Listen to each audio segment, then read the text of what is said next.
Saya ingin mengawali uh, tausiah ini dengan sebuah kutipan dari sebuah buku yang pernah saya baca yang berjudul Istamti' Bihayatika. Buku ini disusun oleh seorang dai sekaligus psikolog dari Arab Saudi yang bernama Dr. Muhammad Al-Arifi.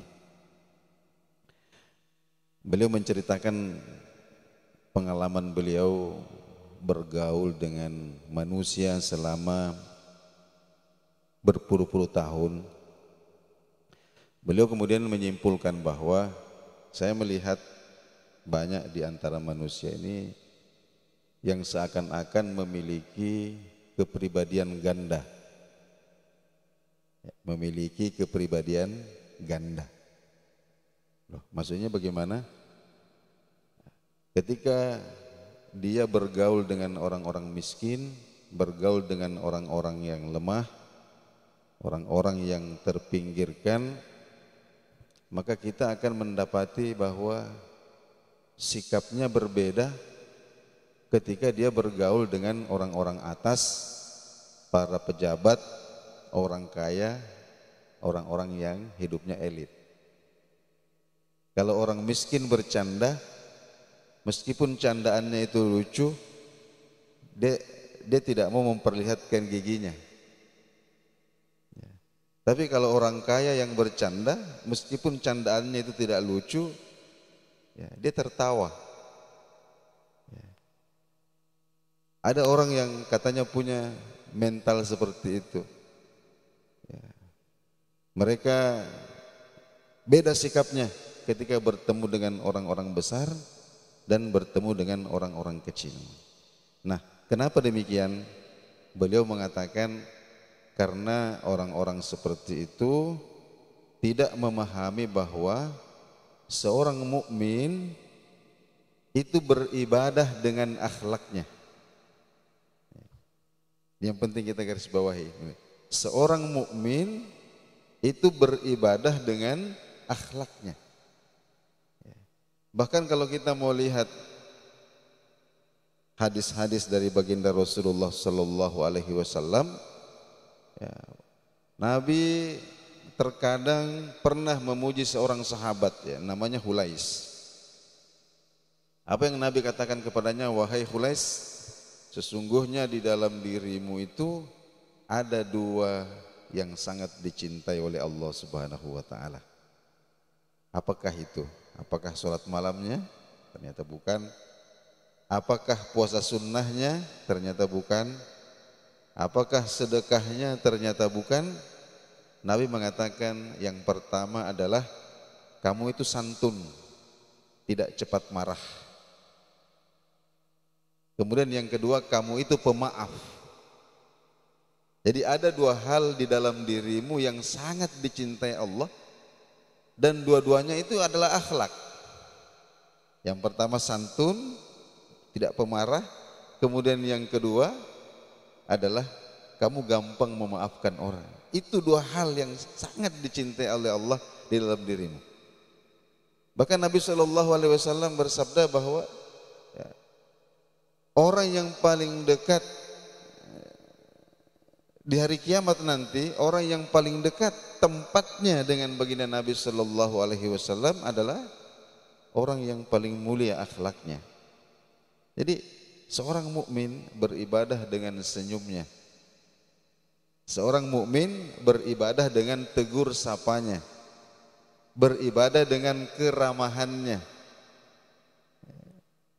Hadirin dimuliakan Allah Subhanahu wa taala, ini yang barangkali seringkali kita lupakan. Oleh karena itu, ketika kita bergaul dengan orang-orang yang katakanlah dalam tanda kutip bukan pejabat, bukan orang kaya, bukan orang yang elit, maka mari kita belajar bagaimana kita senyum kita keramahan kita, itu sama saja. Sama saja. Jadi semua orang itu sama saja. Ya, sebagaimana baginda Nabi Shallallahu Alaihi Wasallam. Ya. Ada diriwayatkan oleh Sayyidina Anas bin Malik. Beliau ini sejak kecil ada di rumah baginda Nabi Shallallahu Alaihi Wasallam, dihibahkan oleh ibunya untuk melayani Nabi. Namanya Anas bin Malik. Beliau cerita bahwa ada orang kampung namanya, Masya Allah, Nazir, namanya Nazir bin Haram. Namanya Nazir bin Haram, orang kampung. Beliau ini kadang-kadang masuk ke Madinah, ya, pasti beliau singgah di rumah kami. Maksudnya rumah baginda Nabi Shallallahu Alaihi Wasallam. Beliau biasa membawa keju, membawa minyak samin, macam mentega lah itu. Dioleh-olehkan kepada Nabi, dan Nabi pun sangat senang kepada dia. Biasanya Nazir ini sebelum pulang Nabi siapkan kurma, Nabi siapkan kain untuk dibawa pulang ke kampungnya yang jauh. Ini orang miskin. Nah, suatu waktu Nazir bin Haram ini masuk ke Madinah, kemudian datang ke rumah baginda Nabi Shallallahu Alaihi Wasallam. Ternyata baginda Nabi tidak ada di rumah.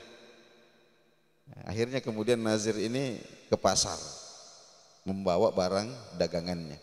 Nah, ketika Nabi Shallallahu Alaihi Wasallam sampai di rumah, diberitahukan kepada beliau bahwa tadi Nazir mencari Anda. Maka Nabi segera bergegas ke pasar, ya, mencari orang kampung ini. Kemudian ketika bertemu, ketika Nabi melihat Nazir dan Nazir tidak melihat Nabi, Nabi datang dari belakang, langsung dipeluk dari belakang. Langsung dipeluk dari belakang. Ya. Dipeluk oleh Nabi Shallallahu Alaihi Wasallam dari belakang. Sampai kemudian Nazir ini kaget. Ya, jadi dia, lepaskan saya, lepaskan saya, lepaskan saya. Sampai kemudian dia bisa menoleh dan melihat bahwa yang memeluknya itu adalah Rasulullah Shallallahu Alaihi Wasallam. Dia kemudian menjadi tenang dan menyandarkan dirinya ke dadanya Nabi. Kemudian Nabi SAW bercanda. Beliau mengatakan, banyak orang ini lalu lalang ini. Nabi mengatakan, siapa yang mau beli budak? Siapa yang mau beli budak? Ini saya punya budak, saya mau jual ini. Kemudian Nazir ini mengatakan, ya Rasulullah, sesungguhnya tampangku ini jelek. Kemudian aku ini orang kampung. Ya, aku ini orang miskin. Saya ini tidak punya harga. Siapa yang mau beli saya? Maka kemudian Nabi Shallallahu Alaihi Wasallam mengatakan, di mata manusia barangkali kamu tidak ada harganya, tapi dalam pandangan Allah kamu sangat mahal. Ini Nabi Shallallahu Alaihi Wasallam kepada orang-orang yang, jadi hadirin yang dimuliakan, seperti itulah Nabi kita, seperti itulah Rasulullah Shallallahu Alaihi Wasallam. Ada seorang perempuan tua di kota Madinah yang selalu menyapu masjid. Selalu menyapu masjid. Bahkan saking tidak diperhatikannya perempuan tua ini, tidak ada yang tahu siapa namanya. Tapi diam-diam baginda Nabi Shallallahu Alaihi Wasallam selalu memperhatikan. Sampai suatu ketika, beberapa hari wanita ini tidak terlihat. Maka Nabi Shallallahu Alaihi Wasallam menanyakan, di mana wanita tua yang sering menyapu di masjid itu? Maka kemudian para sahabat mengatakan, ya Rasulullah, dia sudah meninggal. Beberapa hari yang lalu sudah meninggal. Maka kemudian Nabi Shallallahu Alaihi Wasallam, loh, kenapa kalian tidak memberitahu saya? Kenapa kalian tidak memberitahu saya kalau dia sudah meninggal? Nah, kemudian mereka mengatakan, maaf ya Rasul, barangkali itu tidak terlalu penting bagi Anda. Maka Nabi kemudian diam berdiri, kemudian mengatakan, antarkan saya ke kuburnya. Antarkan saya ke kuburnya. Akhirnya Nabi kemudian diantarkan ke kuburnya, dan sampai di sana baginda Nabi Shallallahu Alaihi Wasallam kemudian melakukan sholat jenazah. Melakukan sholat jenazah. Coba kita bayangkan, sudah beberapa hari setelah dikuburkan, mungkin 2 atau 3 hari setelah dikuburkan, Nabi Shallallahu Alaihi Wasallam datangi kuburnya, kemudian menunaikan sholat jenazah, mensolati wanita ini yang saya katakan tadi.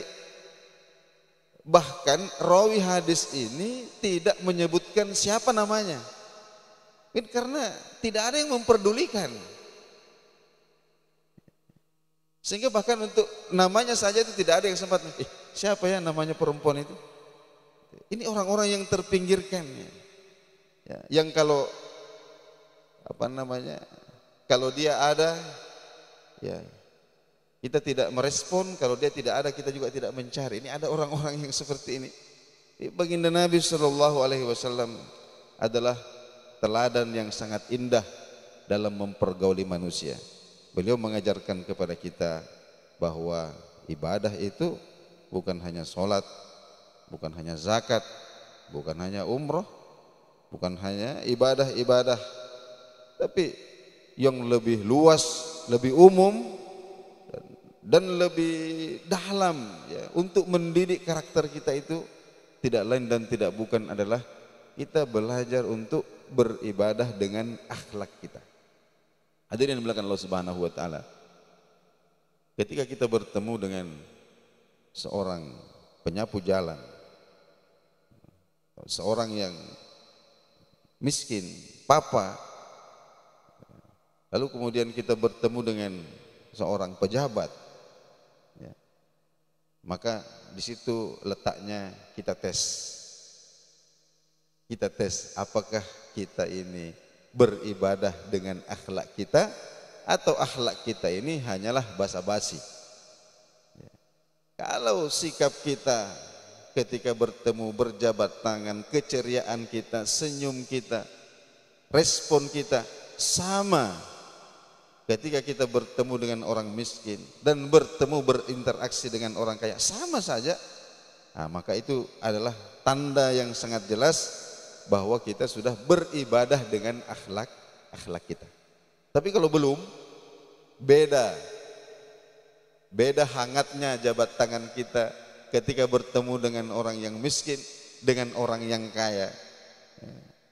Beda senyum kita, beda respon kita. Maka sesungguhnya kita belum beribadah dengan akhlak kita. Akhlak kita itu hanya belum disebut akhlak. Ya, karena akhlak itu sesuatu yang berasal dari hati. Ya, ini sesuatu yang alami, berasal dari hati tanpa pikir. Respon yang sifatnya alami. Nah, itu sudah jadi akhlak. Tapi kalau belum, berarti masih menjadi etika, masih menjadi adab. Ya. Nah, hadirin yang dimuliakan Allah Subhanahu wa taala, dan salah satu doa ya, yang diajarkan oleh Allah Subhanahu wa taala dalam hadis qudsi, Allah Subhanahu wa taala mengajarkan doa kepada Nabi sallallahu alaihi wasallam. Di antara penggalannya adalah Allahumma inni as'aluka fi'lal khairati wa tarkal munkarati wa hubbal masakin. Ya Allah, aku memohon kepadamu ada 3 hal.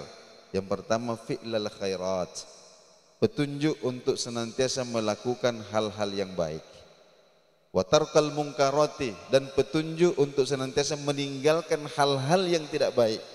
Dan yang ketiga, saya mohon kepadamu hubbal masakin, tempatkan di dalam hatiku rasa cinta kepada orang-orang miskin.